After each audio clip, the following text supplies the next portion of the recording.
सांगलीवरून एक breaking news आपल्यासमोर येते आहे। जत तालुका भाजपा अध्यक्षाची हकालपट्टी। भाजप नगरसेवक नेत्यांचा विशाल पाटलांच्या प्रचारामध्ये वाढत्या सहभागामुळे भाजपची वाढली डोकेदुखी। जत तालुका अध्यक्ष प्रमोद सावंत यांच्यावर निलंबनाची कारवाई। पक्षविरोधी कारवाया करत असल्याचा ठपका ठेवत करण्यात आलं निलंबन। काँग्रेसचे अपक्ष बंडखोर उमेदवार विशाल पाटील यांचा प्रचार करत असल्याने करण्यात आली कारवाई।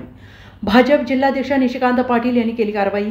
भाजप नगरसेवक नेत्यांचा विशाल पाटलांच्या प्रचारामध्ये वाढत्या सहभागामुळे भाजपची वाढली डोकेदुखी। तर सायंकाळपर्यंत तालुक्यातील भाजपच्या वेगवेगळ्या मोर्चाचे अध्यक्ष आणि पदाधिकारी सामुदायिक राजीनामा देणार असल्याची प्रमोद सावंत यांची माहिती।